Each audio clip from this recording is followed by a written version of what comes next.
히스기야 왕이 듣고 그 옷을 찢고 굵은 배를 두르고 여호와의 전에 들어가서 왕궁의 책임자인 엘리야김과 서기관 셈나와 제사장 중 장로들에게 굵은 배를 둘려서 아모스의 아들 선지자 이사야에게로 보내매 그들이 이사야에게 이르되 히스기야의 말씀이 오늘은 환난과 징벌과 모욕의 날이라 아이를 낳을 때가 되었으나 해산할 힘이 없도다. 랍사게가 그의 주 아수르 왕의 보냄을 받고 와서 살아계신 하나님을 비방하였으니 당신의 하나님 여호와께서 혹시 그의 말을 들으셨을지라. 당신의 하나님 여호와께서 그 들으신 말 때문에 꾸짖으실 듯하니 당신은 이 남아있는 자들을 위하여 기도하소서 하더이다. 이와 같이 히스기야 왕의 신복이 이사야에게 나아가니 이사야가 그들에게 이르되 너희는 너의 주에게 이렇게 말하라.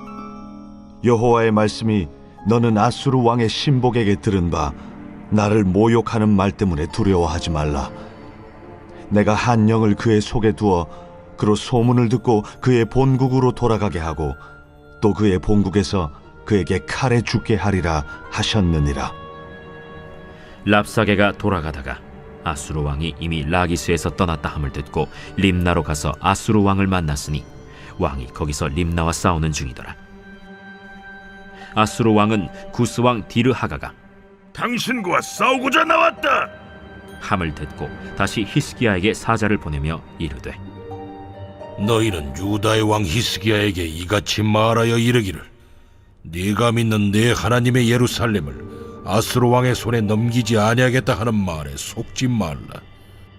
아수르의 여러 왕이 여러 나라에 행한 바 진멸한 일을 네가 들었나니 네가 어찌 구원을 얻겠느냐.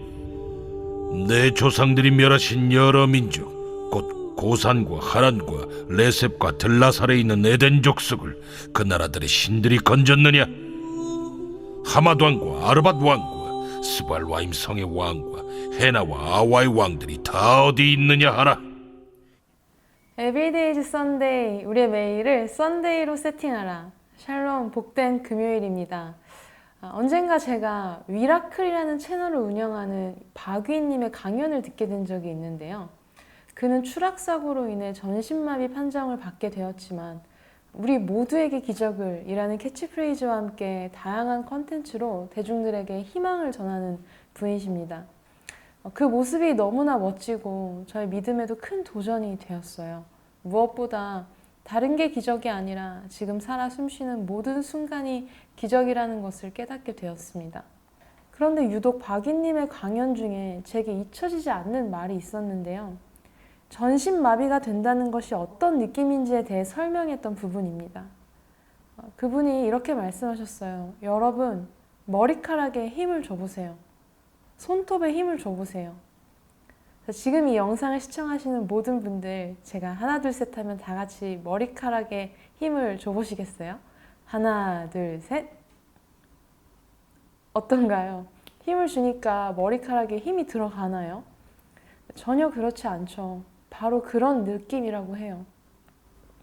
저는 그의 말에서 우리의 영적 실존이 바로 이와 같다는 생각을 하게 되었습니다. 힘의 근원 되신 하나님께서 그 힘을 공급해 주시지 않으면 아무리 스스로 힘을 내려고 해도 힘을 낼 수가 없다는 것이죠. 철저히 무력하고 아무것도 할 수 없는 영적 파산 상태, 그것이 우리의 존재적 실존입니다. 오늘 본문의 히스기야는 이렇게 고백합니다. 오늘은 환난과 징벌과 모욕의 날이라 아이를 낳을 때가 되었으나 해산할 힘이 없도다. 아이를 낳을 때가 되었는데 해산할 힘이 없다. 바로 이것이 그의 기도의 문을 여는 열쇠였습니다. 함께 말씀을 살펴보겠습니다. 히스기야, 그는 분열 왕국 이래 가장 선한 왕입니다. 그는 조상 다윗의 모든 행위와 같이 여호와 보시기에 정직하게 행한 왕이었습니다. 유다의 여러 왕들 가운데 그만한 사람은 그 전에도 그 후에도 없었다고 성경은 기록하죠. 그는 그의 증조할아버지 또 부친이 더럽혔던 이 성전을 깨끗이 정화하고 성전의 문을 다시 열고 예배를 회복시켰습니다. 그는 대대적인 이 종교 개혁을 통해 우상의 단을 제거하고 백성들에게 유월절을 지키게 합니다. 역대하 30장 26절에서 27절의 말씀을 보면 예루살렘에 큰 기쁨이 있었으니 이스라엘 왕 다윗의 아들 솔로몬 때로부터 이러한 기쁨이 예루살렘에 없었더라. 그때 제사장들과 레위 사람들이 일어나서 백성을 위하여 축복하였으니 그 소리가 하늘에 들리고 그 기도가 여호와의 거룩한 처소 하늘에 이르렀더라 기록합니다. 다윗의 아들 솔로몬 때로부터 이러한 기쁨이 예루살렘에 없었다. 유다의 최고의 전성기가 회복된 것입니다. 그는 여러 국가의 큰 위협이 되었던 강대국 아수르를 의지하지도 않았습니다. 그런데 위기가 찾아옵니다. 그의 즉위 14년 아수르 왕 사네립이 남유다를 침공한 것입니다. 사람을 잔인하게 죽이고 고문하고 죽이기로 소문난 아수르가 유다의 모든 견고한 성읍들을 치고 예루살렘까지 올라오자 히스기야는 치명적인 실수를 범합니다. 하나님을 의지하며 기도하지 않고 아수르가 요구한 대로 은 300달란트, 금 30달란트를 내주었고 왕궁 곳간에 있는 은을 다 주었습니다. 성전 문의 금과 애써 수리한 기둥에서까지 금을 벗겨 사네립 왕에게 바칩니다. 그렇게 아수르가 물러가는 듯 했습니다. 그러나 아수르는 또다시 유다를 위협하고 회유합니다. 유다를 두 번째로 침공해온 것이죠. 이는 이길 수 없는 전쟁입니다. 이에 더해 사네립은 사신 랍사게를 보내고 온갖 말로 유다를 협박하고 모독적인 말로 조롱합니다. 그러자 히스기야는 마침내 오늘 본문 1절의 말씀대로 여호와의 전으로 들어갑니다. 그리고 이사야 선지자에게 기도를 부탁하며 그 자신도 기도합니다. 비록 앞서 치명적인 실수를 범했지만 그는 다시 하나님의 보좌 앞으로 나아간 것입니다. 그리고 자신의 영적 현 주소를 정확하게 인정합니다. 오늘은 환난과 징벌과 모욕의 날이라. 나의 죄로 인해 하나님의 징계와 징벌이 임했고 그로 인해 원수에게 모욕을 당하며 극심한 고통 가운데 능욕의 날을 겪게 되었음을 시인하는 것이죠.